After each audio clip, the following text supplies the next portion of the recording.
Glad you chose to stop by the channel today. Just wanted to give you an opportunity to really become a part of this community here at the Coach Smook Network. We like to call ourselves the AAA family. The AAA stands for authenticity above all.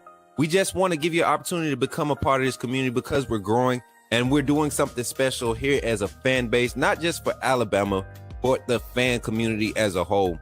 We're creating an environment where it's safe to be yourself, be authentic, and meet people who share the same passion you share, whether it's for the same team or not. You can do this by becoming a member of the AAA family. You simply start by just clicking the link provided to you by one of the moderators in the chat, or it'll be pinned to the top of the chat. Click that link, it'll bring you to my homepage. When you get to my homepage, make sure you hit the notification button and turn on all notifications. Understand that there are multiple ways to support the channel, and each level has its perks. You can go through and read each perk. As we continue to grow, new perks will be added to each level. One thing we would like to highlight that all AAA members are greatly appreciated. It does not go unnoticed that you have taken time and hard-earned money to support this channel. Once you join, YouTube is going to ask for some payment information, and make sure you monitor your subscription dates. Also, if you really want to get interactive with the community and find out what's going on, think about joining our Discord family. This is where you can get into all the fan talk of the community, and also there are networking opportunities. Please be mindful that there are rules and that we expect everyone to treat everyone with respect.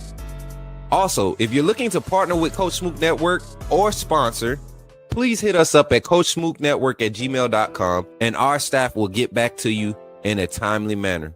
I'm your boy, Coach Smook of the Coach Smook Network, and I thank you for supporting this channel.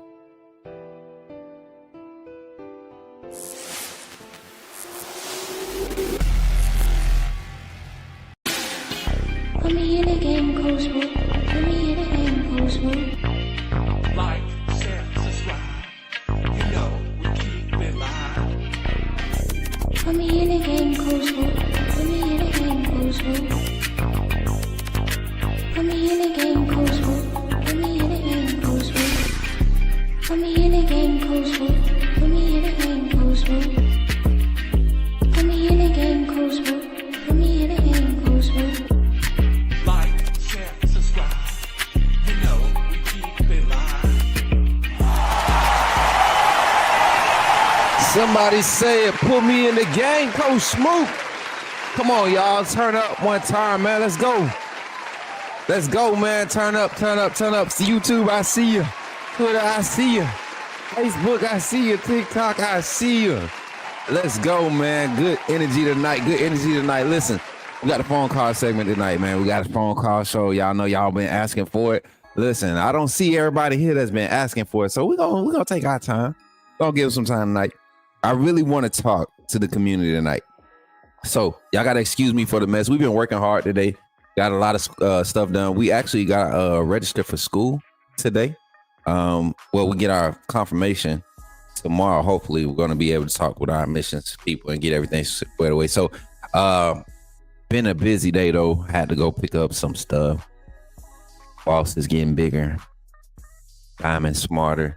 I don't know, man. Life is just moving along, and I'm enjoying it. I'm enjoying the ride. How y'all feeling tonight? What's good, MJ? Good to see you, man. We live. Remember to like and share. Y'all heard what my boy say. Don't forget to be a subscriber, man. Subscribe to the YouTube channel. We're actually growing. I got to check the number real quick. I meant to check before we went live, but we got a little sidetracked. Well, not really sidetracked. I ain't gonna say that. We ain't really get sidetracked. We just was doing something else business-wise. Getting a lot of things set up. All right, y'all. We 2 subscribers away from 3.31K. I don't know if we celebrated publicly, but I know I sent it out to my mods. Shout out to my mods and the hard work they've been putting in. And the goal, man, this community, 3.3K subscribers on the YouTube channel, man. That's a huge feat. I don't know if y'all know, like the energy and effort that goes into organically growing your following here on YouTube, especially coming into a space like covering Alabama football. You got a lot of content creators, some very good, some not good at all, but everybody seems to find their niche, man, their niche. So when you find your niche and you start to build a following and you start getting past that 1K, that 500 to 1K mark, and you're able to grow past that and stay consistent with it when the times change and people leave, change up, whatever. Whenever you able to stay consistent through that, you start to see the efforts and the results. So I appreciate each and every one of you that support the Coach Smook Network.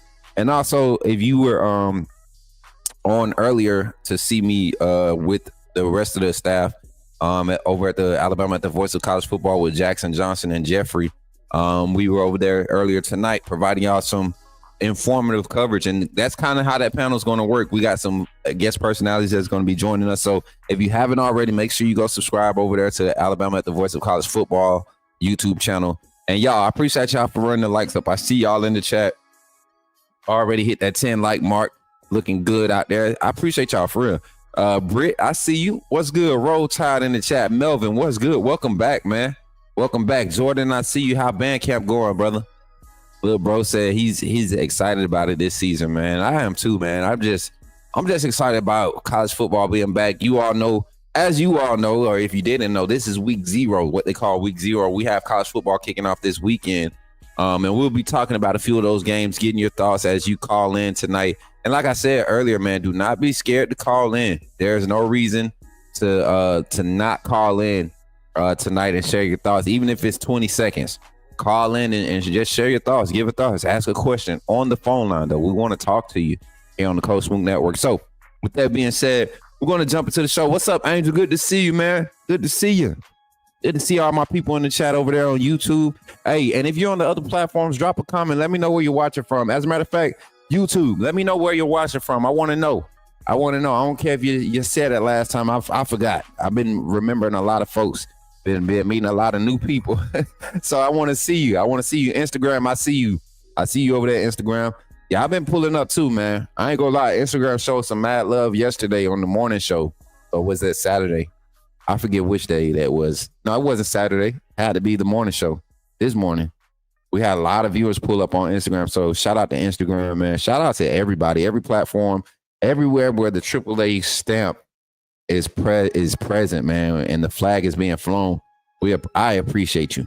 I know my team appreciates you, but I appreciate you 100%. So let's jump into the show, man. And as we get into it, we're gonna pop it off with the with just our topics of discussion for tonight. We'll talk a little bit about the opening week schedule, and then week 1, big games, big matchups going into the first weekend, August 30th, the first full weekend of college football, which really starts. We want to say the real football starts, but I got reason to believe that some of these week 0 games are going to end up being a lot more entertaining and a lot more, I guess you can say, competitive than what we are used to expecting in week 0. And I'm telling you, a part of the reason is the portal. Part of the reason, or a big part of the reason, is the portal. The portal has made college football very entertaining. And I'm going to show you, we're going to dive into some of these rosters, players, names that you might have forgotten over the past years, and they've seemed to find a home in some of these spots. So it's going to make some of these opening weekend games a lot more entertaining. So let's jump into it here on the Coach Smook Network. Listen, if you haven't already, drop a like, drop a subscribe, share this live stream, tell them you're in the game with Coach Smook. But if you're ready to get to it, somebody said, put me in the game, Coach Smook. Put me in the game, Coach. You're talking about Jalen Milroe and the Pips, the perfect weak side linebacker, right? Put him next to the mic. Not going to take us a lot of time, but I want to say that I'm excited about what. Okay, forgive me, my brother. What's on your mind? Oh, I'm good. I'm just still sorry for all the other content creators now that we have this mega star back in our presence. All right, y'all, let's get into it. I want to talk tonight. I want to talk and open up the phone lines. They are open, 334-625-1121. We kind of just gonna have an open forum talk situation going tonight. Just talking about college football overall. If Bama fans, y'all want to call in and talk about what's happening on the roster, we can do that.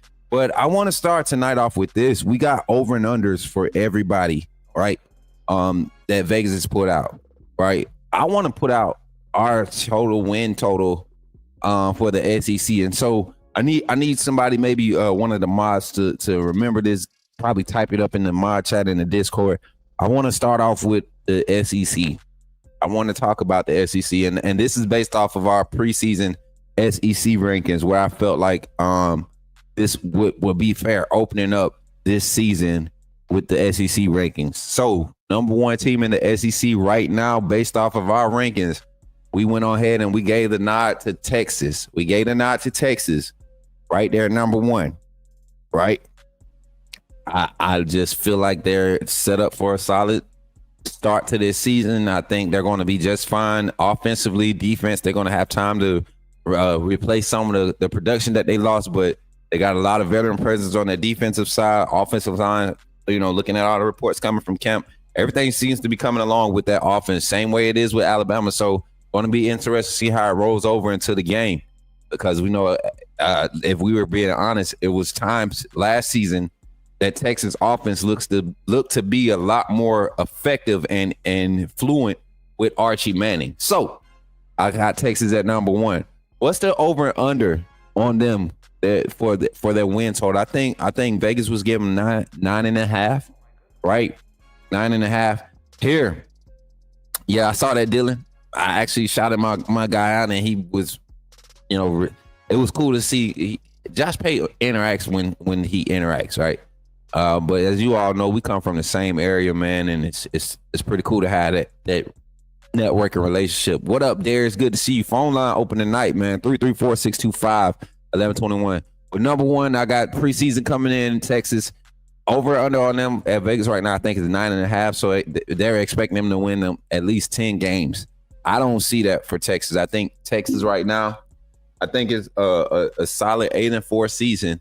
A good enough 8-4 season because of the spread that we're going to see in the SEC, that they could be right there at the number 11, number 12 spot going into the playoffs. They could be right there at the number 11, number 12 spot going into the playoffs. So that's my pick right there. Number two, I had Georgia coming in preseason, number two. I think Georgia, no, I had LSU. I'm sorry. Number two, LSU. LSU bringing back Nussmeier in their offense. I honestly believe LSU can be legit this year. I don't think they'll be dominant, but a lot of close games where last year where they lost, I think they have enough experience in those spots to kind of rebound in a lot of those situations. And a lot of their games that they had on the road are at home this year. They were not very strong on the road last year. So bringing back some veteran presence, getting a lot of home games, kind of like benefiting kind of like we are. A lot of our big games are at home this season. Number three, I had Alabama coming in this season. Just because the way that we ended last season with Ryan Grubb coming back, Alabama, I think the over-under for us, I think that the floor right now is 9.5. I know Vegas is saying 8. They're predicting Alabama 9-3, 8-4. A lot of your experts. I really think Alabama's floor is 10 wins. I truly do. Looking at the schedule, it's a favorable schedule. Like I just said, Alabama has so many big games at home. You talk about Tennessee coming in this year. You have Vanderbilt, that get back game coming home. You got Norman coming in this year. Oklahoma coming into the house. We go on the road to Georgia to start off conference play, but you got Wisconsin, you got Louisiana Monroe at home. Like, you get momentum. You get momentum with this schedule. And then, like I said, going to Missouri, probably going to be a little frustrating traveling there. But like I said, that Missouri team is replacing a lot, trying to figure it out. Perfect time to get on the road. You host LSU. We're on the road against South Carolina. That's going to be tough. So a lot of your bigger games to keep you at that 10-win mark are at home. So we should be able to benefit from that. Of course, the big one at the end of the season against Auburn and Jordan Hare is going to always be interesting to see how that game pans out. Auburn has a lot of problems right now. We're going to get down to their preseason ranking. So Alabama at number 3. Number 4, I had Florida. I had Florida at number 4. I think Florida is right there at the 9-3 mark. Florida is going to be, if they can stay healthy, I'm going to say this, if they can stay healthy, and that defensive front is not getting enough attention. I think that's where their strength is defensively, but they have an athletic group of linebackers. They almost look sort of like what you expect to see from Georgia in the linebacker room, and the secondary is coming along. I don't know if y'all been hearing, but or forgot about, it's a young man still at Florida, Kamani McLean, man. And I think, he's finally gotten his act together, and, clearly undersized, but the dude can play some ball. And if he's bought in and they got a group of defensive backs in that secondary, just had to go through some of the growing pains being young guys thrown into the fire. Now you see some continuity on that roster. Napier, I don't know if the culture is fixed, but Florida is poised to have a strong push this season. So I got them coming in right there, number 4. Did I say Georgia yet? I think I had Georgia at number 6 because I had South Carolina and Florida ahead of Georgia. I think South Carolina and Lenore Sellers, they're right there in that spot where we've expected Ole Miss to be over the last few years. And so, yeah, South Carolina, Lenore Sellers, that defense, a lot of veteran presence coming back. Not a lot of starters, but a lot of snaps played coming back. And that was one of your most dominant defenses in the SEC and in the country, especially the last 6 weeks of the season is kind of when Alabama turned it on too. So if they can carry over that same momentum, I think South Carolina puts himself right in that top 5, top 6 running in the SEC. Comani is from here in Polk County, and if he put on some mass if he puts some mass on, he good. I don't think that's going to happen for my youngin, but we've seen undersized guys excel at the next level. So it wouldn't be crazy to see a 6'2", 6'3", 175, 180 pound defensive back, really thrive. Travis Hunter really didn't beef up until his last year. So Angel said, I think Florida will have a season like Miami last year. I agree with that. I can see that. Miami, and they ended up going in 9-3, right? Missing the conference championship game. SMU ended up keeping them from going. I could see Florida being the second team out of the SEC championship, right? I could see them being that. I think they get the wins if they get the early season win against LSU, and we'll open up the schedule in a little bit, right? But if they get that early season win against LSU, that's gonna be huge. That's gonna be huge. Hey, Mary J, did you put that in the mod chat earlier? The SEC schedule? I forget where the link was. I can't remember where you put it. Let me see. It's not in the locker room. Put it in stream info if you find it for me again, please. So we're talking about preseason rankings and over and under on wins. Like I said, Florida, I think they're right there at the 9-win. They're right behind them, South Carolina. I think South Carolina still is 8-4, 7-5, only because of where their games fall. And I don't think they'll develop those weapons in time for that gauntlet to really be rolling.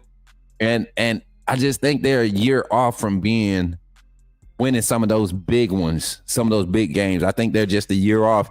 And they got a solid recruiting class coming in with some impact players, young players. They're going to have some opportunities to be impact rotational guys or starters next season. So Dylan Stewart for USC could be the next Clowney for them. He's a game record facts. And that's what I'm saying. That defense is going to be the key to a lot of their success. But I think that they'll fall short in a lot of those away games and those close ones where you want that home crowd advantage. And I think depth is going to be a problem. They got a lot of young talent this year. Going to be a problem developing depth early, and you want that depth early. So having to play young guys early can bite you in the butt. It can bite you in the butt. Let me see which pin message Jordan got. There it is. Boom. All right. Yeah, and I'm looking at the schedule now. I'm going to see if I could drag it over here.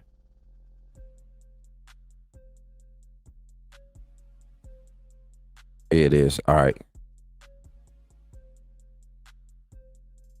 And we're going to be able to pull the schedules up now, y'all. See, look at my gang. Look at the mods, bruh. They be working. Yeah, you see, y'all be playing. They be whacking. Appreciate that, mods, AAA family. My mods, man, they the best. Let me get this over here. I'm gonna put this back over here. I need another screen, y'all. I need one more screen so we can be fluid. Big homie, appreciate the gifts over there on TikTok. Big Brit, I see you, Brit. What we got? We got 16 of them things total. Hey, turn up one time, man. What we got? We got to get Tennessee this year and Oklahoma 100%. That's literally what I'm about to look at. I want to look at the home and away of these games. So who have we talked about? We talked about Texas, number 1 Texas. Let's talk about their schedule real quick. I'm gonna share a page here. Let's share a page. Share page. Share screen. Boom. 25 schedule. All right, let's talk about Texas. We gave Texas the preseason number 1 ranking. We gave their over under. I said 9-3. Texas. They get Ohio State for opening weekend. That game is going to tell us a lot about Texas. That game is going to tell us a lot about Texas. Not only just from a national standpoint, but how they're going to approach. Because Ohio State front is going to be SEC-like front. I guarantee you they're going to have a lot of skill sets returning on that front for Ohio State. We're going to see how quick they can get started with their defensive presence in college football. So big weekend for Texas, but then they get to host, the next 3 games, cupcake games, before they jump into conference play against Florida. And I'm telling you, I would not sleep on Florida taking this one home in Gainesville. I would not sleep on this happening and Texas starting off in conference play 0-1. Texas, then they have to a rivalry game against Oklahoma. Oklahoma's coming with a whole new offensive scheme and the same defensive presence and type of defensive production they got from last year. And if you don't think Oklahoma had a legit defense last year, you better go look at the numbers and what Brett Venable does when he has veteran presence on defenses. Something that he has a wealth of this season. So, Texas can very well start off. Let's say they crap the bed against Ohio State. It doesn't hurt them in the conference, right? Doesn't hurt them in the conference, but you're 0-1. That's 1 loss. You go on a 3-game win streak, 3-1. Come into Florida, lose to Florida. You're 3-2. You go into your 6th game of the season, your 2nd conference game, and probably your 3rd top 25 ranked game, and you might be 0-3 against top 25 teams. Texas can miss the playoffs just by those 3 losses. Texas really, and then you gotta go to Lexington, right? You gotta go to Lexington. I think they rebound Mississippi State.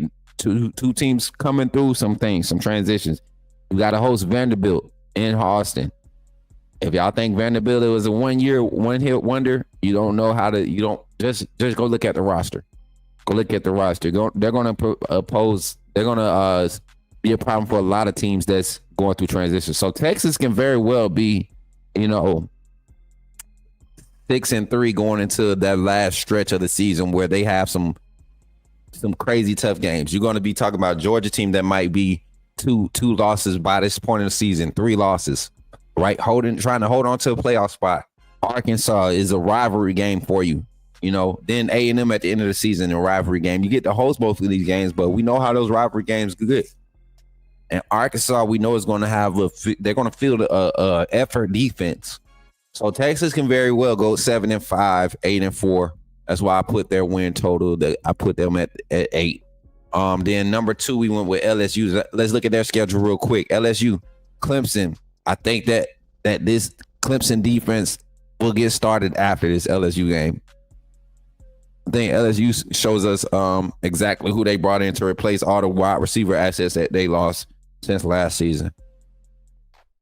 Then you got they got Louisiana Tech, Florida. That, like I said, that early season rivalry matchup between them and Florida is going to be key. It's going to be key. I think this game is going to tell us a lot about both teams.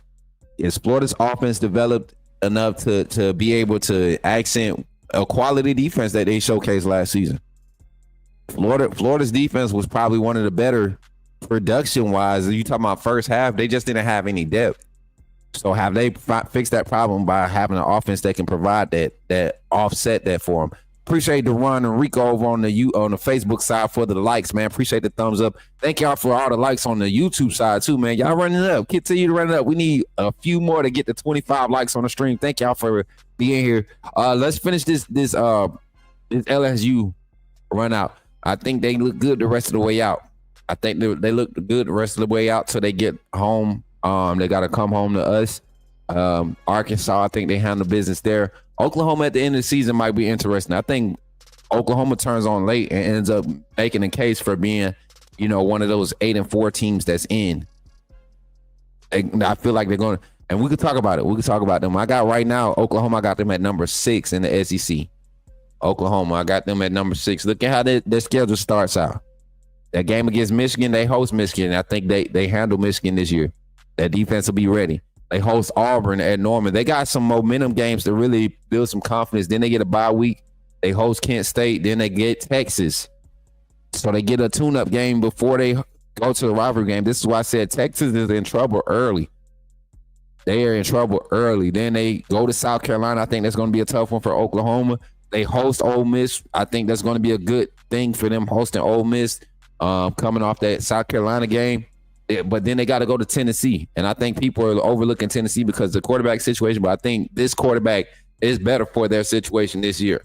A lot of young guys, you want a veteran presence there that's going to try to run the offense to his best ability. Tennessee might surprise some teams that still be 7-5 this season. Having that bye week before coming to T-Town is going to definitely be needed because I think we'll be humming right there. You think an 8-4 gets in this year? I think there's a possibility that an 8-4 SEC team with, a 5-3 conference record, 2 wins against top 25 teams, right, in the SEC. I think there's a case. Especially if your other loss, you're outside of your conference losses is to a top 10, top 5 team. I think so. There's a lot of cases to be made for teams that have that big opening weekend for Texas could keep them in the run as if they're 8-4. All right, we went LSU, Oklahoma. Who else? Georgia. This is where I think Georgia is in trouble this season. All right, you're going to start off. You're going to handle business, hopefully against Marshall, Austin Peay. I think those games are trap games because you get away with having the better athletes. But if you show any signs of weaknesses here or struggle or lack of cohesiveness, Tennessee's coming. You go to Tennessee, and I think you are underestimating Tennessee. The fan base at Georgia is underestimating Tennessee. I don't think Kirby Smart is, but I think for some reason people think Tennessee does not have something there. Like their defense is going to be solid again. They got a lot of young talent on that offensive side. The quarterback position, it may not be the preferred, but I guarantee you there is a offensive minded coach in Josh Heupel and the offensive coordinator. They know how to scheme up quality game plans. And I don't think Georgia's going to be fully on their P's and Q's coming into this game. It's an away game. It's going to be hostile. They're going to be ranked. Georgia will be ranked. Tennessee will be ranked. This will be a big game for conference play and just for the national scale in general. All right, then Georgia, y'all host us.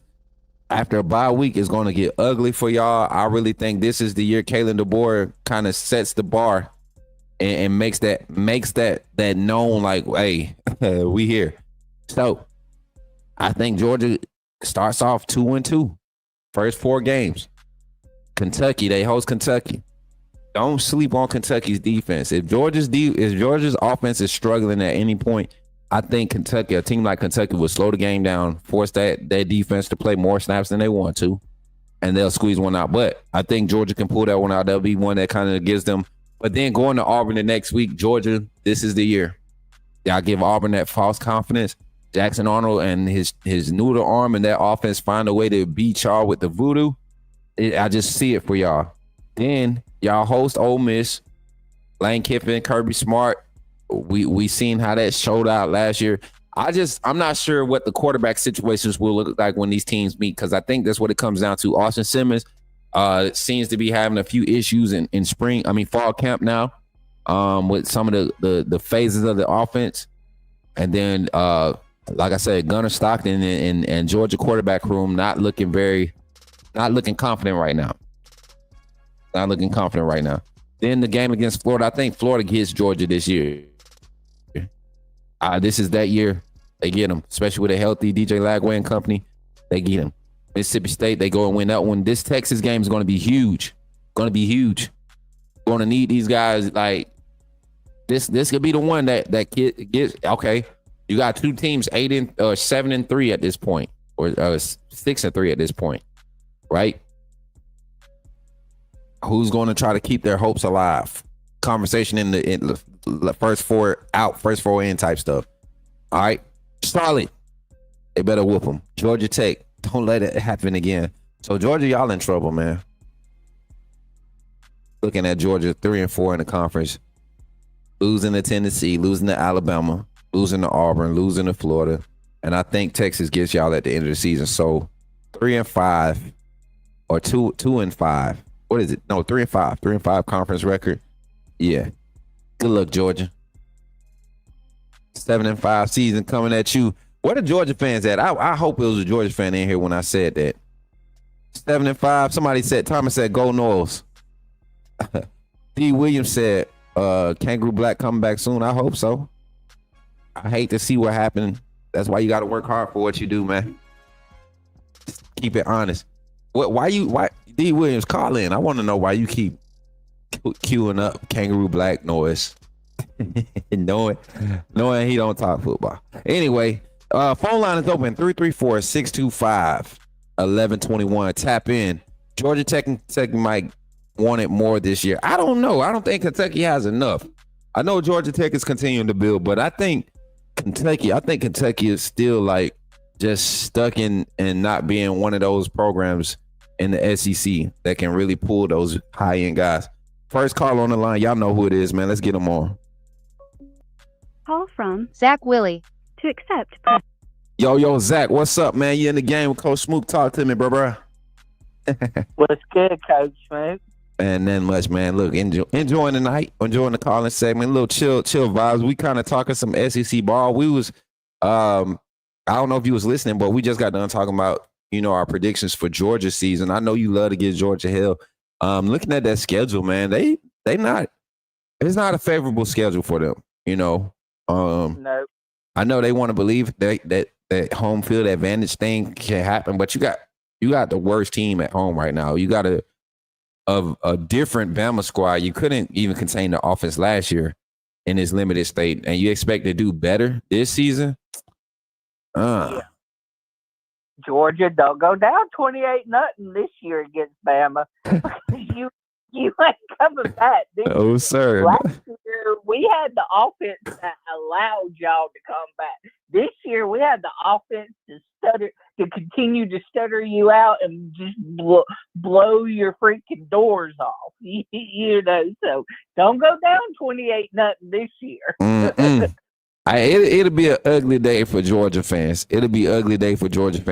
Another opponent that I kind of want to talk about, and this is because I think they're right there at the helm of, being in the playoff talks, solidifying their record. South Carolina, I'm real high on South Carolina this year. They start the season off with Virginia Tech. Let me pull this screen up for y'all. You got Virginia Tech here with South Carolina. South Carolina State, they host at home. Vanderbilt, they host at home. Then they go to Missouri.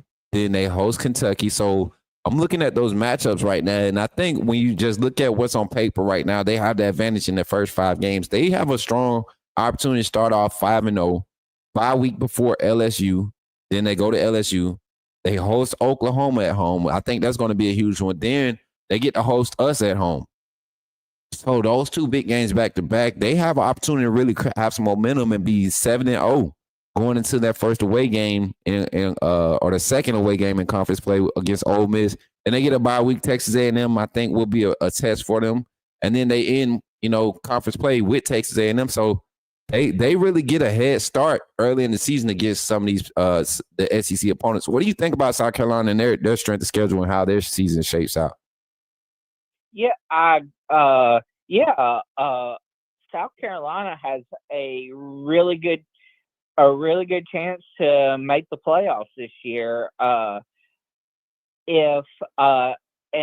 I mean, that's going to be an interesting matchup with us because that's going to be like our toughest matchup scheme wise. Mm-hmm. And so can we bring a scheme in there that'll give them trouble? And I mean, I believe we can, but it's going to be a close, tight game like it was last year, I believe. It ain't going to be this blowout win, but I think if we do win, it'll be close, like 3 to 6 points. Yeah.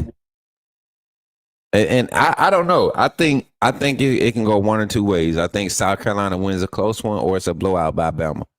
Because the reason why I believe the game was so close last season, their defensive front was good, but there were many opportunities missed in the passing game. You got to remember that was one of the games where we had a lot of drops by wide receivers. Jalen Miro he threw 2 interceptions that game, had a fumble that game. Like it was a rough game offensively. But there were opportunities there. Our defense played solid. I think our defense played solid. Lenore Sellers in that offense made some plays. They have a 6'7", I believe, 6'7", 6'6" wide receiver over there at South Carolina. He's going to be a problem, but this scheme, the way that the aggressive nature, I believe we're going to be in that play calling style from Kane Womack. I think there will be a lot of jamming at the line of scrimmage, a lot of one high safety looks to create some type of confusion for Sellers and put in our strong safeties and nickel corners in the box to support the run game, because that's what South Carolina is going to want to do. They're going to want to run the ball real heavy and establish some dominance physically. So, like you said, one of the better games of the season that I think.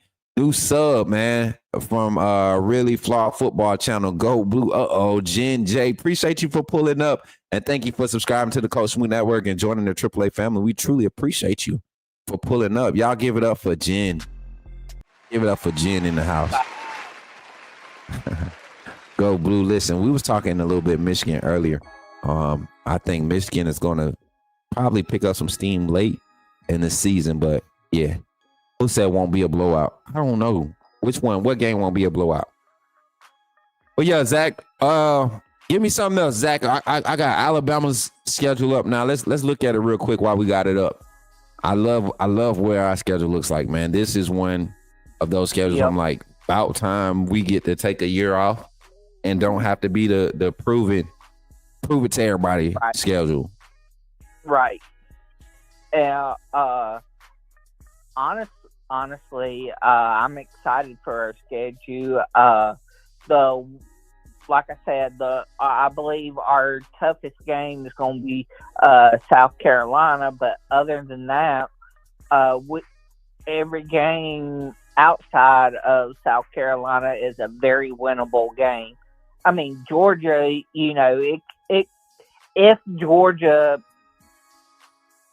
has their stuff together and Gunnar Stockton does better than what we expect, it could be a game. But I don't, with what I've seen from Georgia last year and what they're returning this year, I don't see those problems being fixed.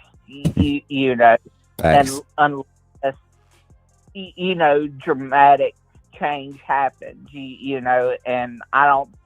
And Kirby is hard-headed and stubborn like Nick Saban was, and so I just don't see him making the adjustments that he's going to need to make to continue to build a dominant, successful team year in and year out. I think this year is where Kirby Smart starts getting put on the hot seat a little bit. Yeah. Because that his style of defense is fading away, and kind of the style we're running is the new way.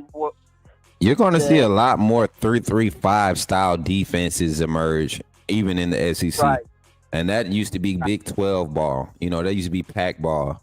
But now, because of the type of athletes you could put on the field, especially up front, you can get 6'3", 6'4" guys that 285, 290 that can clog up two gaps, or they can give you pass rush off the edge, and you'll put linebackers that are 225, 240 in space, and they move like strong safeties and could cover, in second and third phase. Like, that's the type of athlete being bred for the game of football. So you're going to see the transition happen a lot more heavier in the coming years, I think, even in the run game development. How you stop the run game, the type of assets you commit to in your defensive play calling. You're going to see it evolve. Coach Saban and Kirby Smart and even Chavis, they developed some different schemes. Dave Aranda, has some different schemes. Now, I think what Dave Aranda is doing now in his evolving is why he's ahead of the game and ahead of power cover and some of his defensive scheme and play calling. But like you said, man, the game is changing, and teams like with coordinators like Georgia are going to feel it hard this year with so many young, not as much veteran presence on your roster. You know what I'm saying? Right. Yeah. But yeah, man. Right.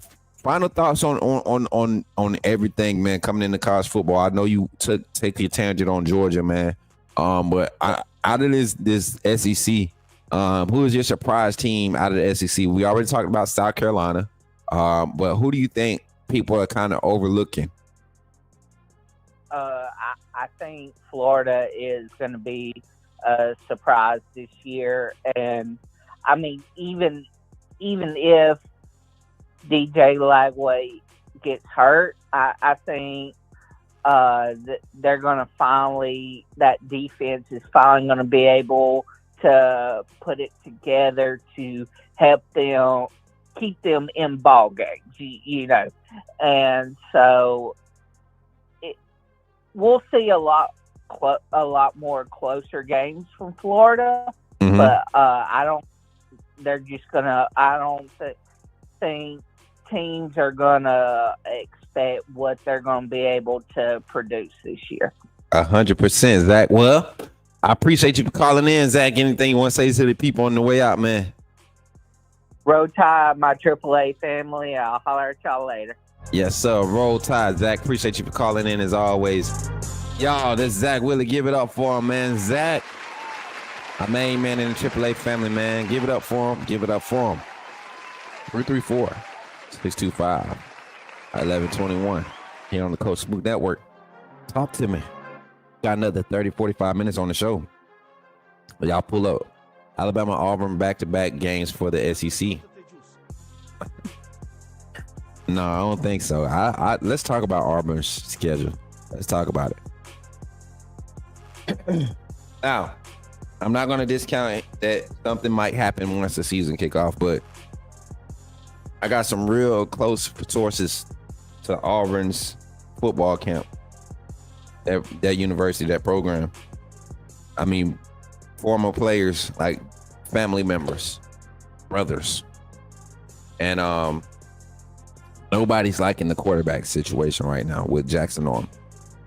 And it's been visuals been shown of Dupree's being frustrated with some plays, Jackson Arnold not being able to play. But I think because of how this schedule aligns for Auburn, I think they hit some early turbulence, and then they're able to turn it around because they're going to be forced to make a decision, ride it out with Jackson, and he finds out, he figures it out, or they switch to the freshman and he catches college football by surprise with whatever he's able to do and create some confusion and things. You know how it is when you get the confident freshman out there and everybody wants to make that guy the guy, so they play a little bit harder. You see a few more amazing plays, those miraculous plays, those relentless 50-50 type plays. You see that happen for teams like that. Hate Texas, but odds of them not winning 9+ games are slim to none. My guy Whiskey says, "What's up, Coach Smook? You lifted me up playing electric piano." What are you talking about, Yellowhammer? Was that yesterday? What's up, Nay? Good to see you.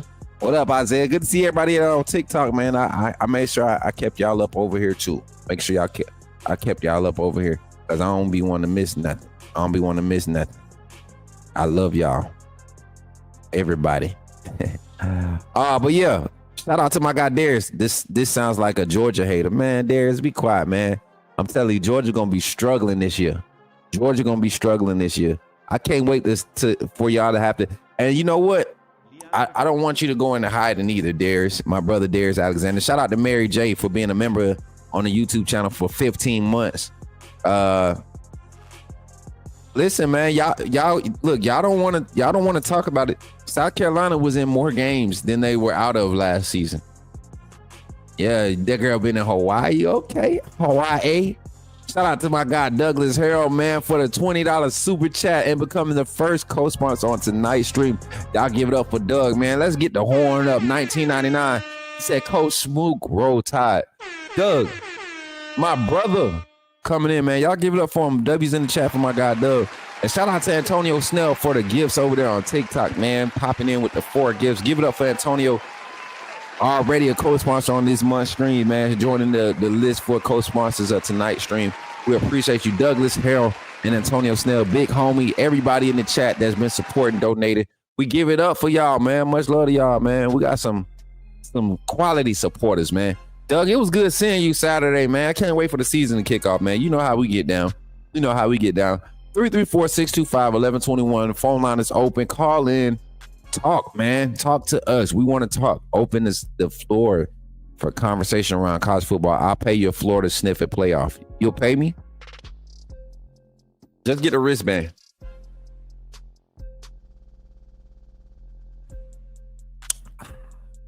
Just get a wristband.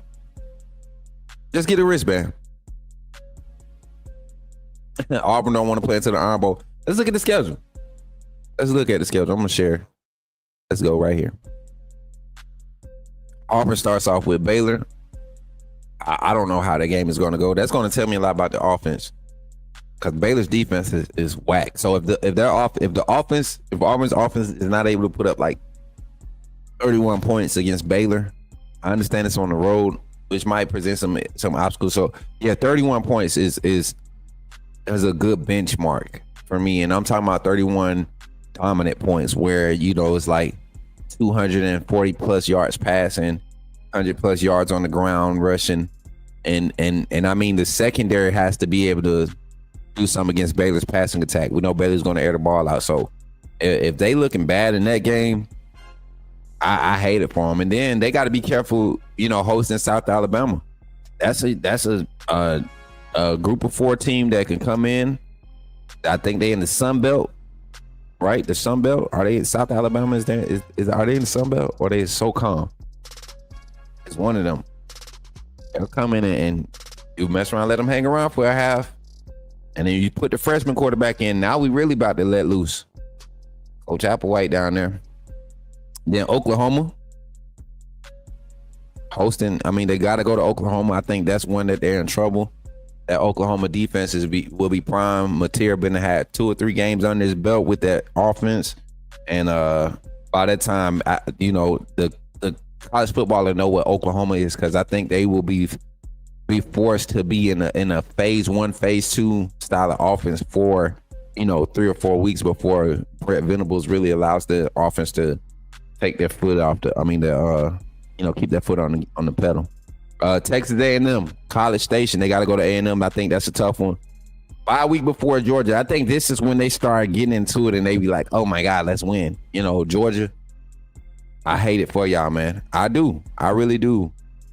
I'm not Georgia hating, and then I just hate it for y'all because I don't think y'all gonna have an answer at the quarterback position. I really don't. This season, I don't think y'all got an answer. And that's going to hurt y'all in big games where any team with a solid pass rush, Auburn is going to have a solid pass rush. I think their front 6, front 7 going to be solid. That's going to give y'all problems. That's going to give your offense problems. You're going to have to hope Garner Stockton can really turn the page. He's been struggling in camp. And if you can be honest, Georgia fans that's watching and lurking, if you be honest, you have a problem at quarterback right now. Y'all want to got them wide receivers for what? Y'all got them Branch twins for what? To not to be able to throw to them? Jesus Christ. Prime time revenge, Georgia versus Bama. I don't think y'all gonna live up to the hype. We're gonna leave Athens pissed off because of how unprepared Georgia will be. Auburn, Georgia. I think Auburn pulls off the upset. That's if they don't have Jackson Arnold. You get what I'm saying? Poor Zach Branch, 100%.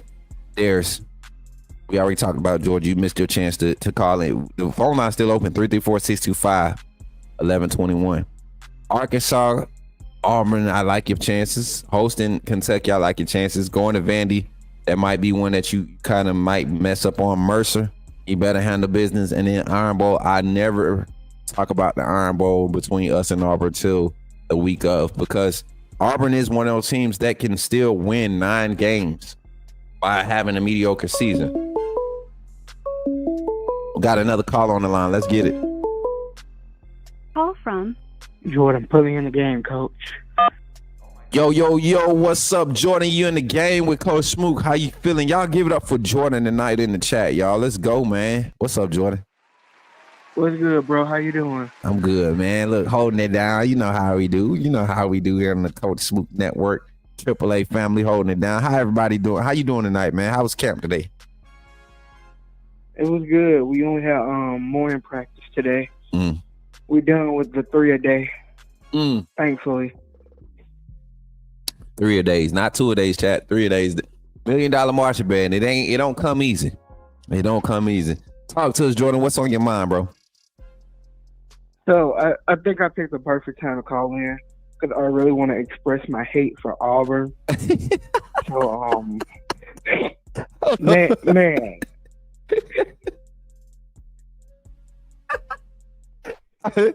I don't know why, but in my mind I said when I realized it was Jordan on the phone, I knew it was you. But when I realized it was you, and you said you called at the perfect time, it had already started rolling through my head. He about to say how much he hate Auburn. Go ahead, man. Do your thing, bro.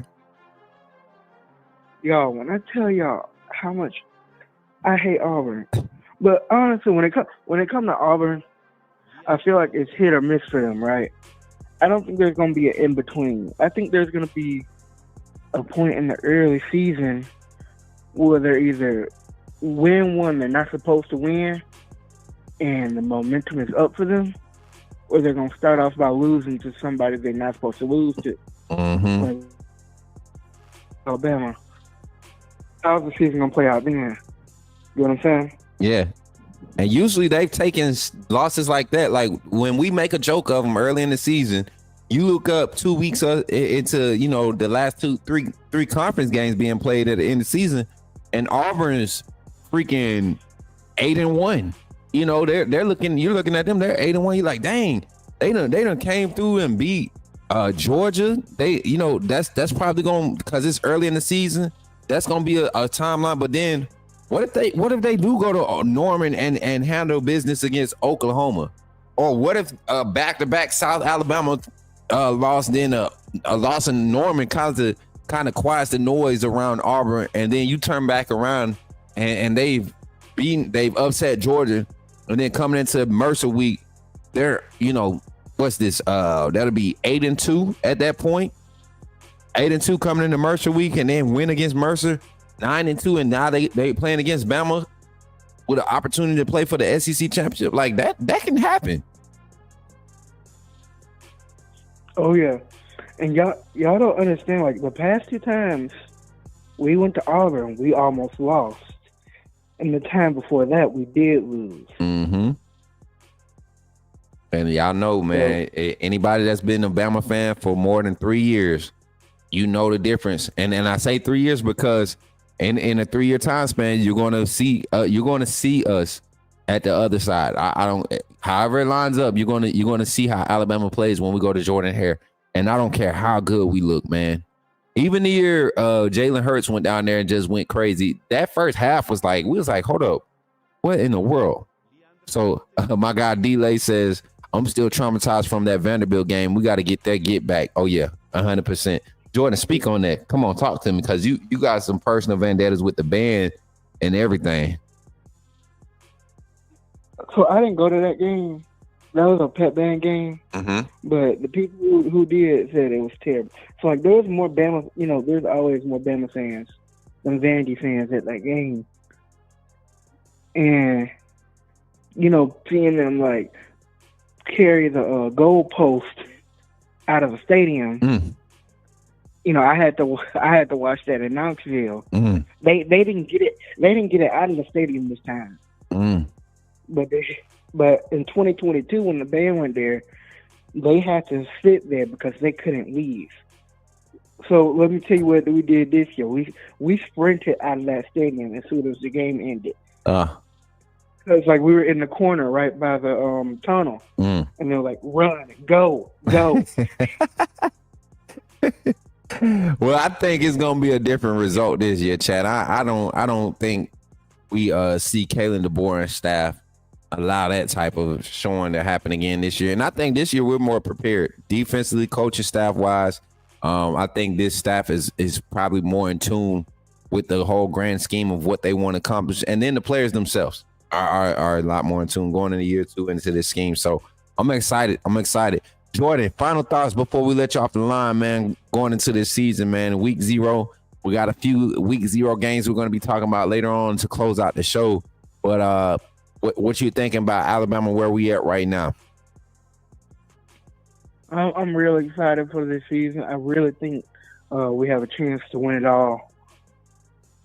Win it all. What's your record prediction? And I know I keep asking this to every phone caller that calls in every week because it's getting closer and closer. So reality's starting to set in a little bit in our projections and our thoughts on what our team needs to do based off reports from scrimmages, where we're able to see footage wise, what coaches are saying. It's going to adjust. So what's your overall record for the regular season for Bama this season? Prediction.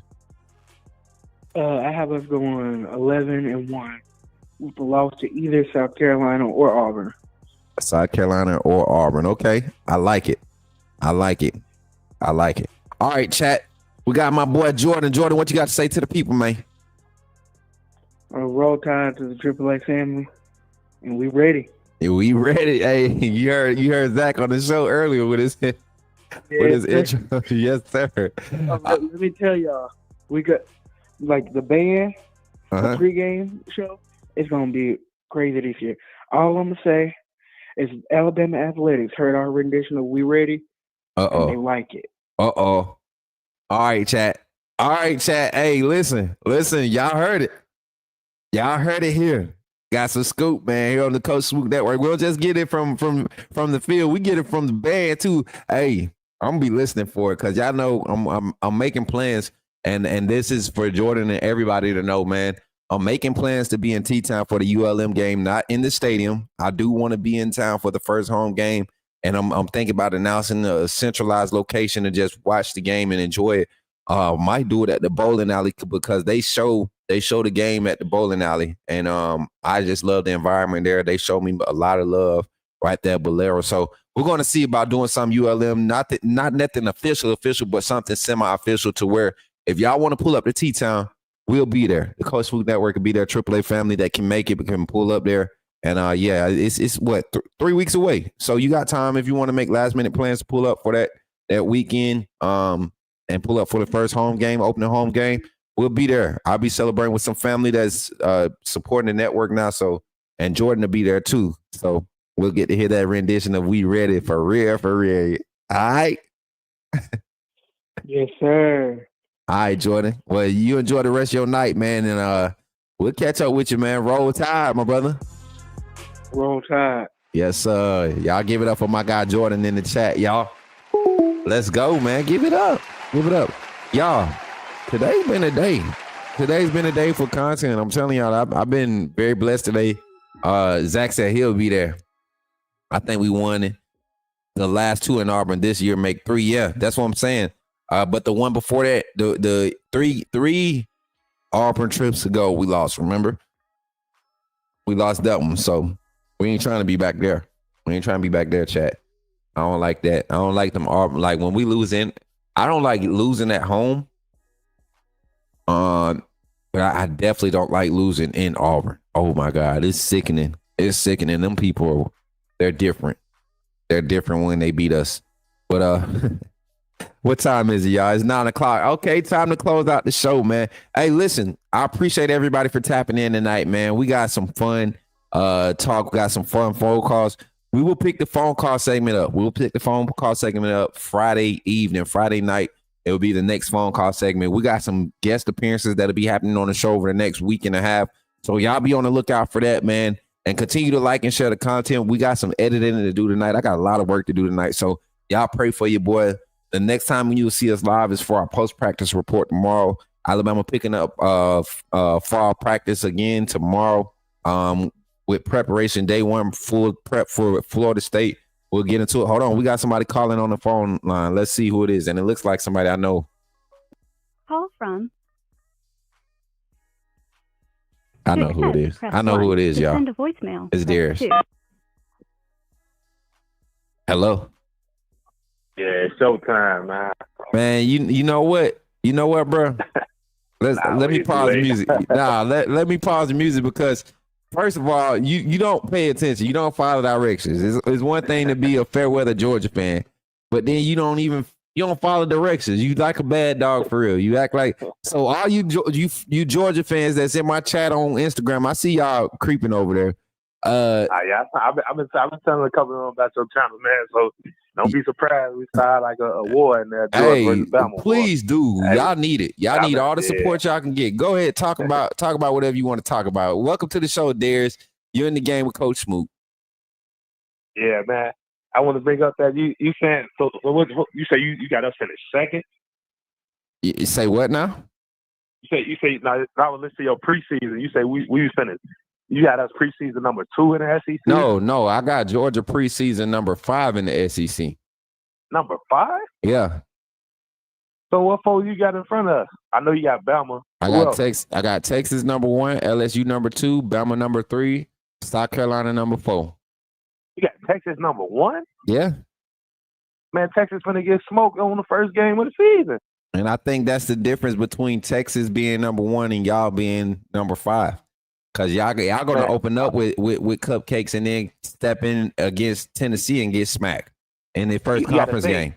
All our big games are at home. We face Ole Miss, Texas, and Alabama at home. You don't think Tennessee is a big game there early in the season? No, Tennessee, they ain't got no real quarterback. They quarterback. See, gone. and that's what I didn't like about Georgia fans. Y'all thought Nico was the quarterback to be worried about, but look at what Josh Heupel's done to y'all when he had Hendon Hooker.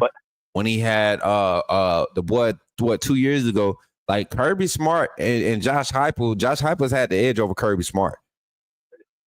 And you got to give me credit about this too.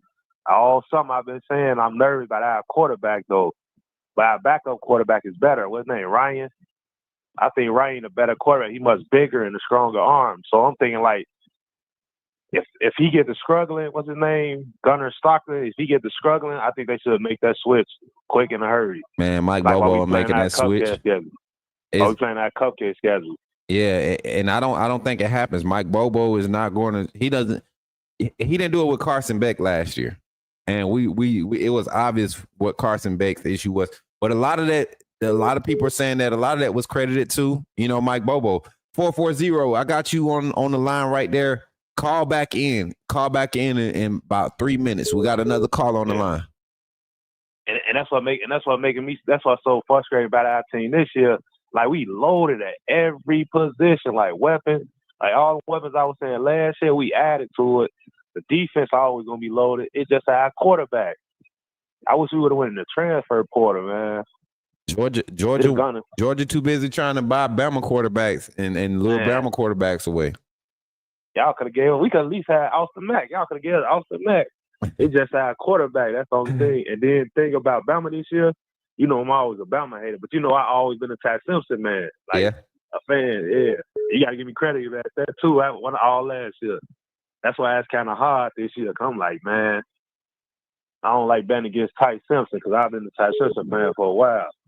Yeah, and I'm telling you, based off of the things I've been able to see, and then what we've heard from Coach Grubb, and Coach Shep even spoke on his maturity and his ability to carry over to the next play. That mental block that I've always had concerns about is no longer a factor based off of his performances in practice. And we all know that Ty Simpson has always been sneaky athletic.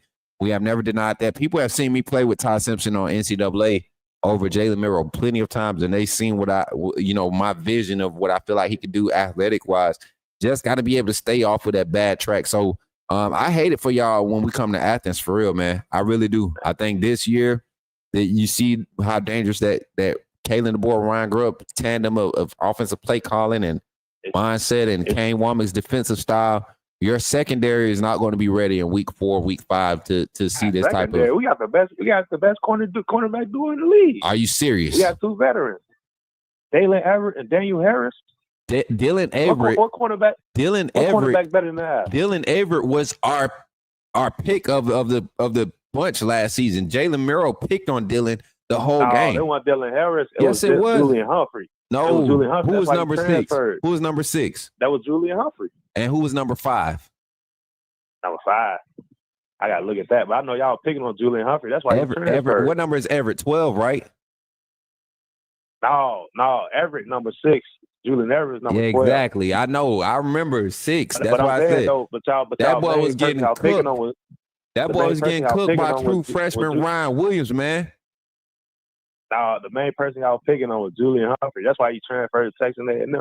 Man, that's why he transferred. Everett ain't it, bro. I'm telling you right now. If that's what you're depending on to be your go-to guy as far as your cover locking down. And then we got the best safety in the conference. Who? Ain't nobody betting KJ Bolden. Man, stop lying, bro. Who on Bama better than KJ Bray Bolden? Hubbard.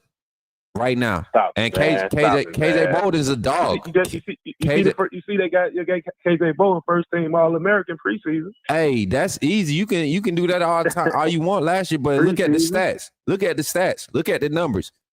Per target, per play, man. Hey, listen. I'm gonna tell you right now, KJ Bolden is going to be a dog.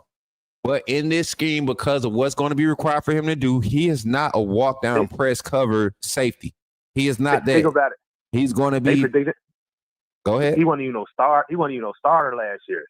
Yes, he was. No, remember they had Malachi Starks. That's the starter. He played the opposite of Malachi. What are you talking about? He played in the box. They had Dan Jackson. They had Dan Jackson as the other safety. Dan Jackson wasn't starting in front of him in those nickel sets. He was the dime safety. They'll bring him in like when it's like about 4 or 5 receivers on the field. Like he wasn't getting that much playing time. Listen, I'm gonna tell you. I'm only gonna tell you this because we got other callers calling in. Georgia's in trouble in the secondary, man. Your front is not gonna be able to save you this year. You're gonna have a solid. Saying all that last year, who was walking with the SEC championship? Hey, y'all didn't beat us though. I was right about how make it. Y'all weren't good enough. We beat y'all earlier in the season. What you mean? So y'all wasn't good enough to beat us? Since that game, Alabama won nothing. What you mean? Super Bowl. No, it wasn't. We beat LSU. We went to LSU and won. We beat Auburn. National championship if our quarterback would never got injured. Nah, y'all wouldn't have. Carson Beck was not doing it. Notre Dame had y'all number. Anything else you want to say, man, about this wishful celebrating other teams beating Alabama except Georgia can't talk? You keep pulling up. I see y'all on prime time. We'll see. Look, appreciate you for calling in, though, Pup, and y'all. I'm gonna keep sending people over there so you keep getting the channel up, man. You know how we going. It's almost that time. You already know, man. My Georgia fans over there, man. I got you, Coach Smook. Send the pup so we could tame him, man. Appreciate you for calling in. Roll Tide to your puppy. Yeah, Darius, man, our resident Georgia fan. Look, he gonna always call and talk his noise. It may not be making no sense, but hey, it is what it is. I like the fact that he rock with his team. Now, what I will say is this: if he go with that ducking stuff, dodging after he make them bets and lose that money, we going after him this year. We got his location now. We done air tagged him. I think Gunnar Stockton is a solid QB, just needs a lot of help. Georgia had the most drops in college football last year. Remember that 100%, and they were second to last in yards per catch average. I think in the SEC's, third to last in yards per catch average. So not explosive offense. Mike Bobo is the problem. Your quarterback play is not going to necessarily be a problem. It's going to be Mike Bobo. And then the defense cannot accentuate what this offense is going to be asked to do. If he doesn't try to stretch the field a lot more, if you don't let Gunnar really open it up in the vertical passing threat, the offense is going to experience way more problems than it did last year. Typical UGA celebrating anyone who beats Bama because we're there at Super Bowl. Exactly, man. Exactly. They don't have any other comebacks. Hey, 440, you can call back in now. I don't know who that is, but you can call back in.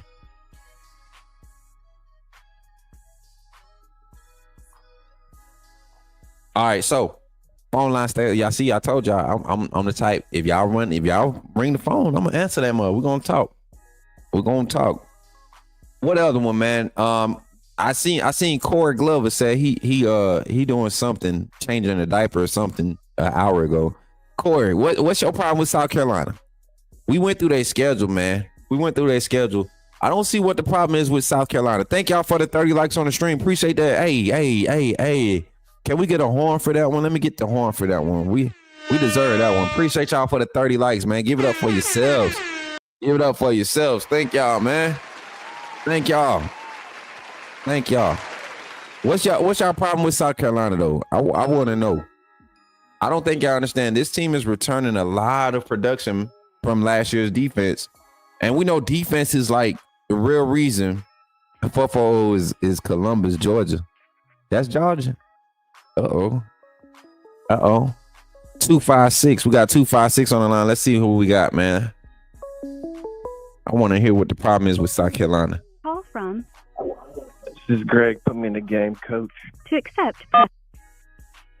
Yo, we got somebody returning to the channel, returning to the call-in. Chat, get on y'all feet right now and give it up for the man, Greg Mother Coffee, baby. Let's go. What's up, brother? I am back. He's back, man. My God, I knew it was coming. See, God be answering prayers. I said, I want my people back. I don't too much care about, some of the other ones that used to call in last month and they bring the energy sometimes. Nah, I said, I need my Greg back. I need Zach back. We got Jordan calling in now. We need Davin calling back. We got a few more that we need calling back. Greg, what's up, man? Welcome back. How you been, brother? I've been good, man. Sorry I haven't been able to get on. I've just been busy with work, and then we've got a granddaughter now, so we've been. Look at Pop. Look at Pop. That's what's up. Congratulations, man. Thank you, but I'm not soft on Auburn. All them are the little jerky teams that we hate. I'm not soft, even though I'm a granddaddy. I'm not soft on them. Oh, look. I feel you. Look, Zabo, I see you talking on TikTok, Zabo. Call in next, man. We got 5 minutes here with Greg. Greg, talk to me, man. What outside of life looking, getting busy for you? It's not college football, man. So I expect it to be hearing you a lot more. Tell me your thoughts on where this team stands, some of the things you've been evaluating. I know you catch the content whenever, it may not catch it live, but I see you come in and comment on a lot of the videos. Give me your thoughts on everything that you're hearing about this Alabama squad. What's your confidence level? Where do you stand with Alabama year 2 under coach Kalen DeBoer in the DeBoer era? I think we're going to be fantastic. I think, number one, I think we have the best staff in the SEC, offense, defense. I think they're better. They're good coaches. I think we're going to have, especially when we're getting Grubb back, that's going to be huge. 100%. I don't think people really realize what a great duo. And Grubb is a little more of a hard ass than, you need that. I think he's the bad cop. Yeah. And I think he's going to push them to have more urgency to improve and get what they need to get. I think our offensive line will be better. I'm hoping we'll get a couple guys back. I mean, I want Smith back on the defensive line. We need Big 7-7 back. Hope he gets over his concussion. That'll help. I think Ty Simpson is going to be fantastic. I think we're going to design everything. And you know what? I'm going to tell you right now, though. This is what I want everybody to know. If Jalen Milroe wasn't the quarterback last year, we'd be talking about how athletic this man Ty Simpson is, because every scrimmage I'm reading, he's getting 30, 40-yard run, a couple long runs, I think he's going to make some first downs. A lot of times with his legs, when something breaks down, he can scoot too. But I mean, not Jalen, nobody is. But I think he might be one of the most athletic quarterbacks in the SEC that people don't realize what a scrambler, and he can throw really well on the run. But I think our wide receivers, I think that whole group is better. A ton better, because when you start looking at what we had last year, you're thinking, well, that's probably why we struggle a little bit, because there's 3 or 4 of them just couldn't get open. They couldn't get separation. Oh, man. And I think we need to acknowledge that, too. A lot of the blame was thrown on Jalen, but Kobe Prentice, Kendrick Law, those guys weren't productive in pass scales. They weren't reading defense. It was a lot of plays, man, and a few in particular, man, where I'm like, how do we continue to blame this young man for, Kendrick Law not sitting down, not making the right reads. It was pretty bad, especially in the second half of the season when you start to see the limitations. Now, Jalen missed a few to where, I think the wide receivers started I think it was a combination of things. It was just like a first year offense. honestly. It was just things didn't. Sometimes the offensive line, they wouldn't do what they needed to do, or there was wide receivers, or maybe Jalen might have made a mistake, but it was just a combo of things. But if Ty Simpson can just hang on the ball, try to keep our turnovers very, very limited, our offensive line can just block a little bit better, protect a little bit better, running backs run strong, not turn it over, I think we're going to be fine. But I think our defense is going to be really, really good. But you look at the scrimmage, just looking at people getting concussions and stuff, and what I was watching today, like people that seen the last two, like it was very, very physical, like really physical. Like you would even think, man, this is Nick Saban around here somewhere. Yeah. And there were pads popping, there were bodies flying, and there was, people getting, they're getting dinged up, of course. But I hate to lose Jim, but I still think we'll be okay. Yeah, I was able to see a few drives, man, and like I said, that was the first thing I noticed. The secondary is a lot more physical.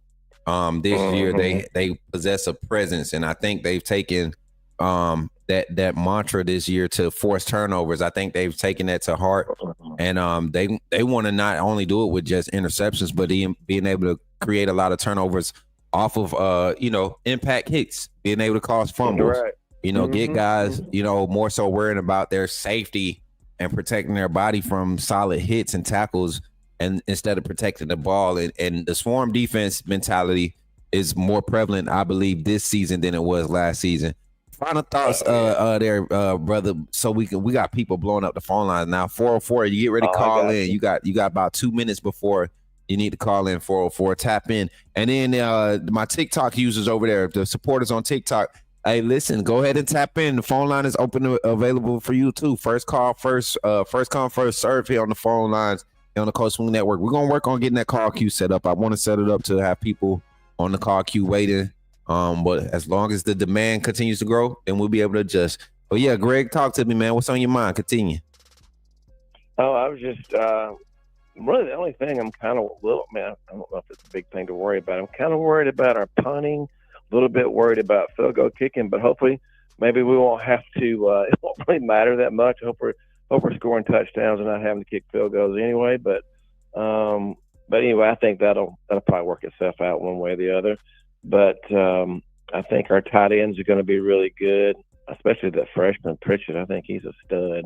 I think he's going to be able to mash some people, catch a few passes. But I like our depth on the offensive line. We're just a deep team overall. And I think, a lot of teams have improved, and especially when you're talking about the secondary, like their wide receiver course. But I think our secondary, with what they go against every day, which is a really good group, is going to help them. Plus, they're just good anyway. Yeah. And they get great coaching. I think we'll be able to minimize, like if they got maybe 2 or 3 really good wide receivers, I think we'll be able to hang with them, and maybe our pass rush, I think we'll be a little bit better. Even though our pass rush, everybody talks about it, I get it. First year I think it'll be better this year, but we still caused a lot of turnovers. We're still one of the better ones in the SEC, and that's all that matters to me. I want to affect the quarterback more. I want them to throw early. I want them to throw off balance where we maybe could pick some off, but we were getting them last year, and I think we'll get more this year, and maybe if our pass rush is better, we will even cause more turnovers to give our offense maybe a short field, score more points. I think we'll definitely throw the ball more. I think we only threw it 23, 24 times a game last year. I think that'll be in that 32 range. Yeah.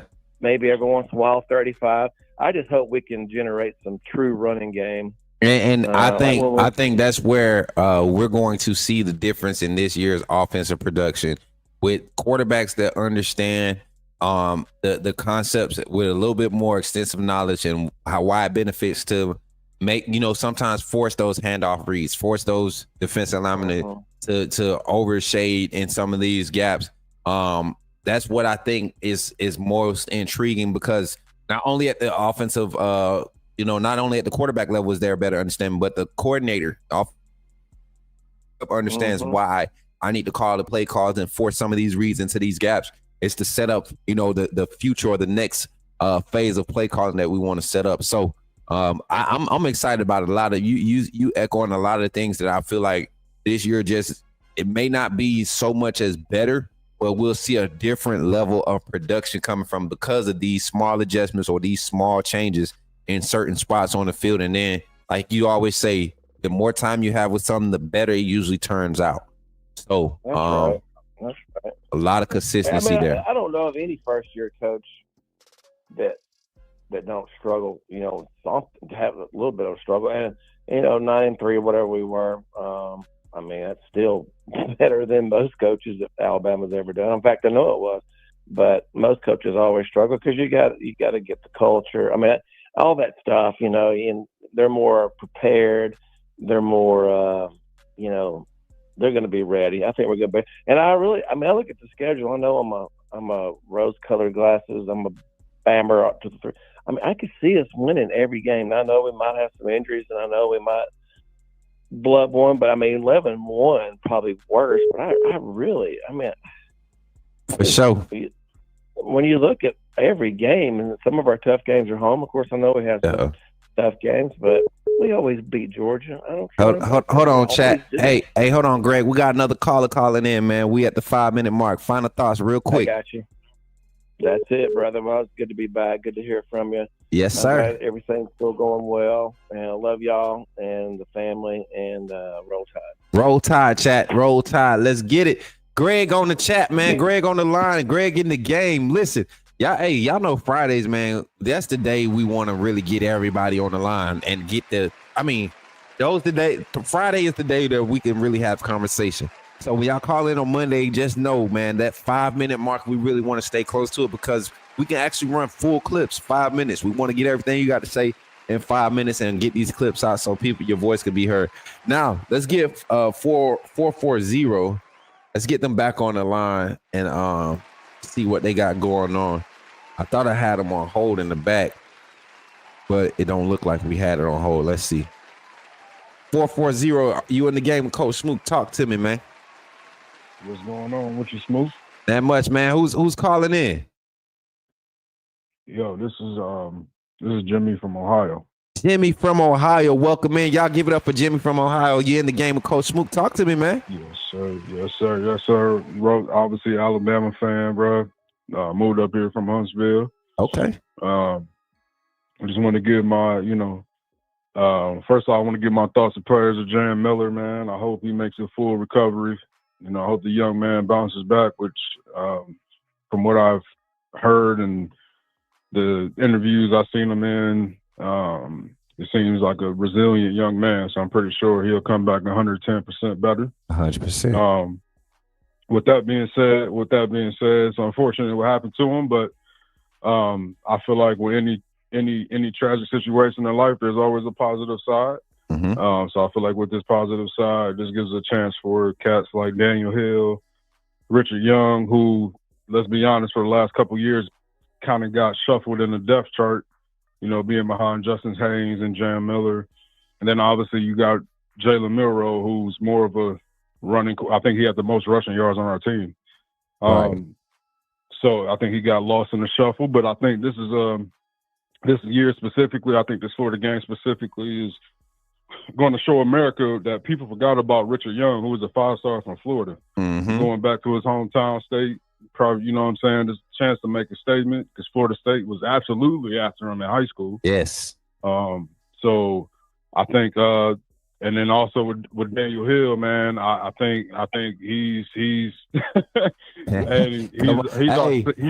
know what that is. I know what that laugh is, and you just like me. Yeah, I said that. Secret, man. Yeah, I said that last year during spring reporting. I was with a different channel, and 20 was in spring ball, mind you, early enrollee type energy. But you're looking out there on the field. You're trying to figure out where's the other true freshman. Because Riley wasn't there. So you're looking and he's like, where's the true freshman? And he's out there. You like, man, this kid's bigger than Richard Young, and this is 225 Richard Young last season. So looking at Daniel Hill, man, I'm looking for him to be the spellback that really solidifies himself. And you kind of, even with Jam coming back, you can't phase him back in at 100%. the first week is available. So having a guy like Daniel Hill behind Richard Young and Dre Washington being that spellback for you is just going to create that quality of depth for the roster. Continue, man. I like what you're talking. No, for sure. And I appreciate you. You know, I've been watching your show for a minute, man. I appreciate your analysis of the game. I listen to you every day. For sure, man. Appreciate that. For sure that. But no, with that being said, man, I think as far as running backs, I think Alabama's good on that level. Now, what I would say is I think this is a good thing. Well, not a good thing because it's a fortunate situation, but you know what I'm saying?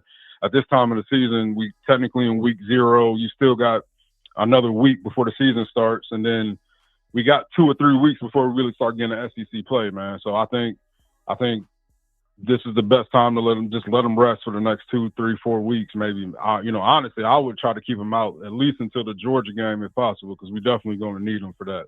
So I'm hoping, we can have that aspect added back to our backfield. Mm-hmm. But nonetheless, I think we're still in good hands.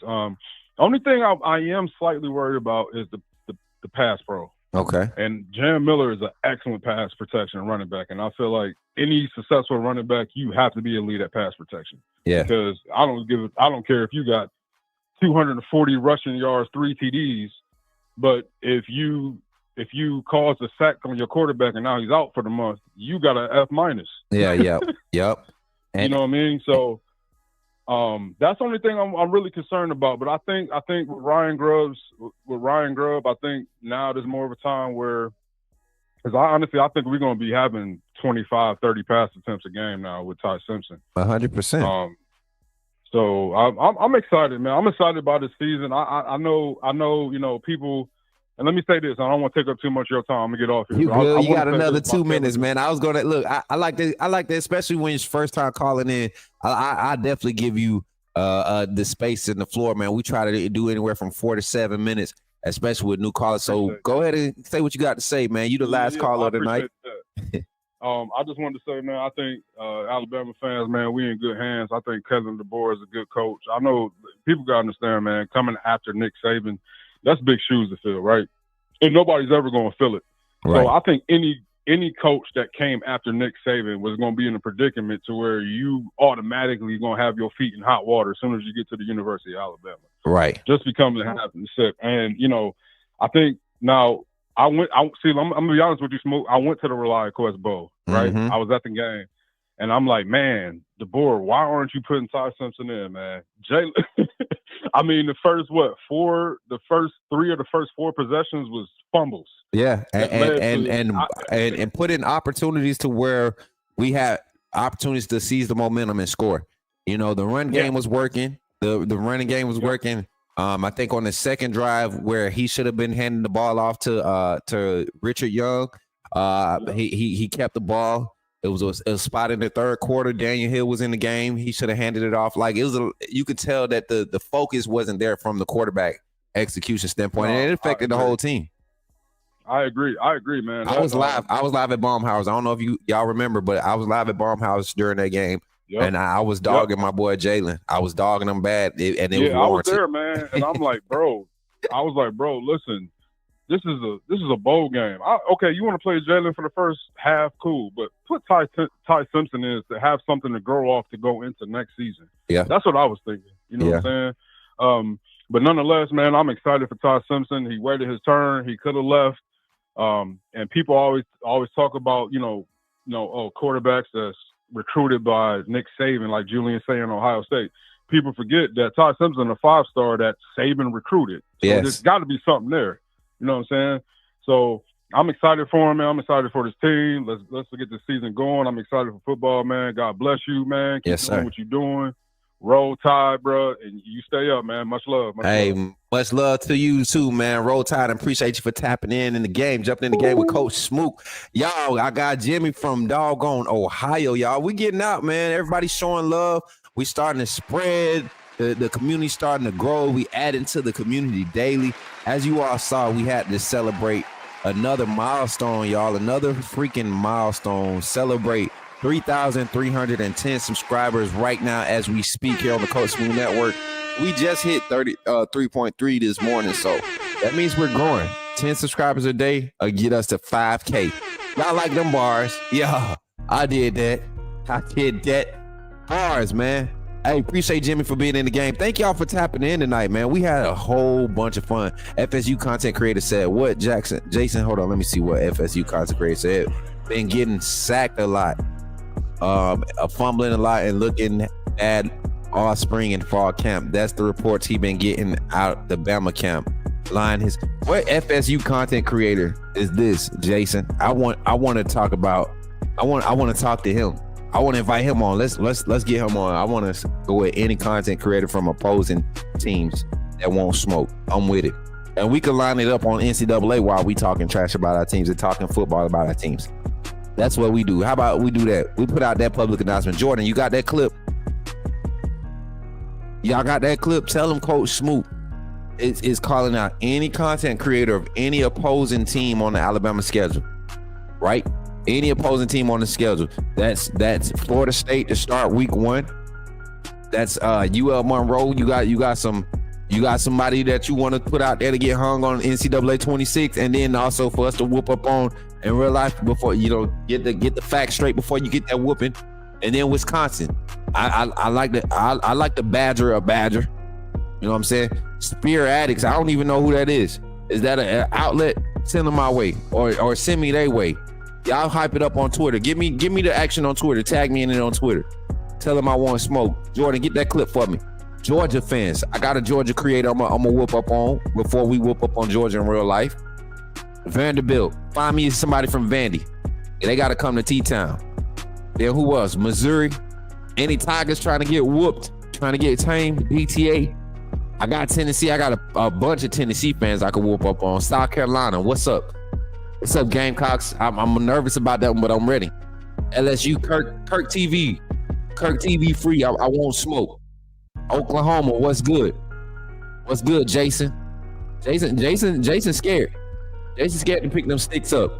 He could, as a matter of fact, volunteer somebody as tribute from the Sooner Nation. But Jason will be here that week, so we're gonna be kicking it, man. We're gonna have some fun. We might be able to put it on the wall and play it live, have the camera crew come through and do a live stream, vlog style. I'm an Auburn fan. I'm trying to fire Cam Newton. I want Cam Newton for that game, so y'all help. That's why we gotta grow. You know what I'm saying? We get the numbers, Cam Newton to rock with us. And you know what? I gotta admit this, chat. Let me stop the music because y'all gonna hate me after this. Y'all gonna hate me after this, but I put out my little preseason thing, the SEC version of it, and it says favorite SEC quarterback of all time. And I can't lie, Cam Newton is my favorite SEC quarterback of all time. I know y'all mad, but to be fair, he was at Florida before he went to Auburn, right? So he really ain't. Y'all mad at this? I guess so. But yeah, I would love to whoop his ass on NCAA 26. I'm just saying. I would love to go ahead and give him BTA. You know what I'm saying? So, y'all, let's make it happen. It was riding. Whoa. It was doing what, bro? Jason, no, I don't think Jason played NCAA, but he gonna play that weekend. Whoop him live on the screen. Y'all know how we do, man, here on the Coach Smook Network, but I appreciate you. Dino said, Paul. Yeah, facts. Cam was a beast, man. He did it. Hey, y'all see that comeback he did against us 2009, man. Hurt my heart. Hey, but I appreciate y'all. And once again, man, shouts out to all the Bama players. Prayers up for our guy. Y'all know we got personal relationship with nephew Jaden Roberts, man, and his mother, Twanisha, man.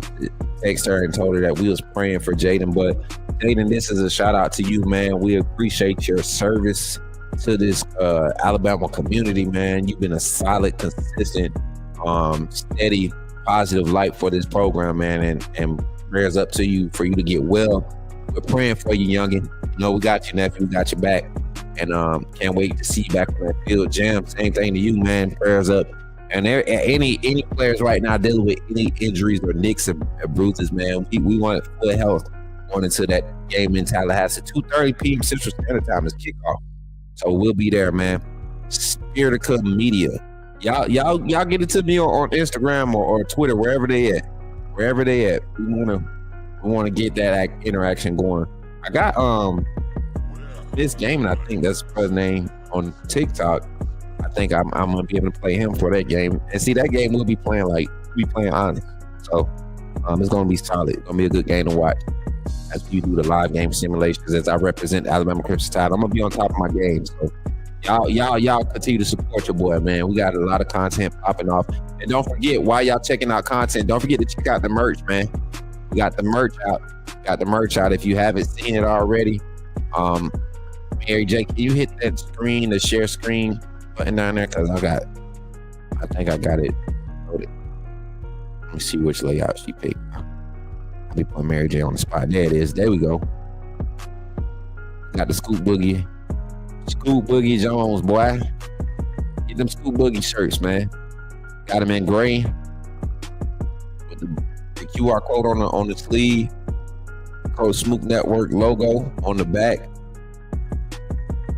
Got them for y'all, man. Scoop Boogie is out.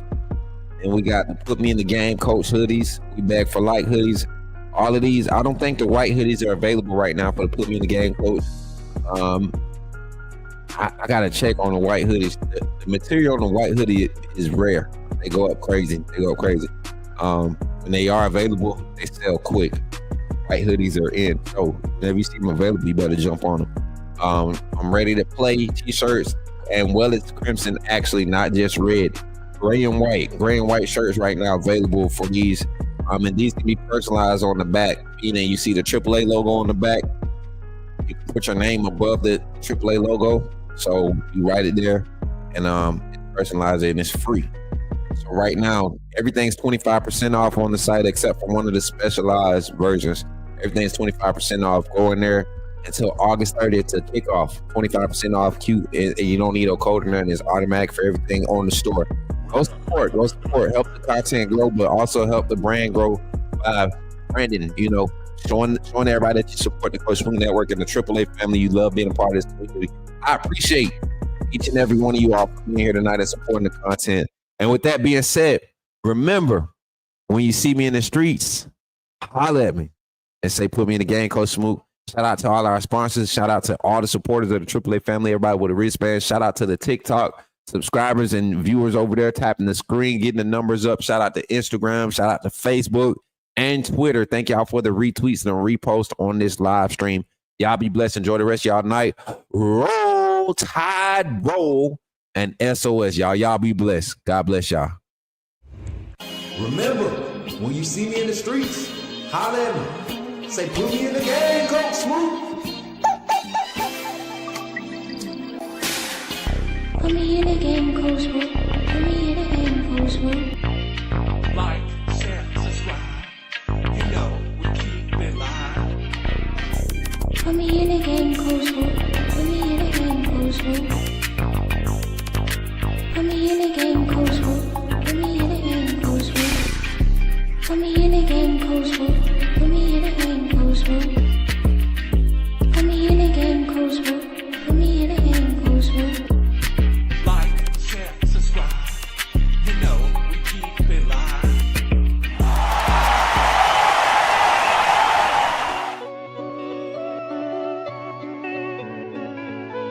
Roll Tide only.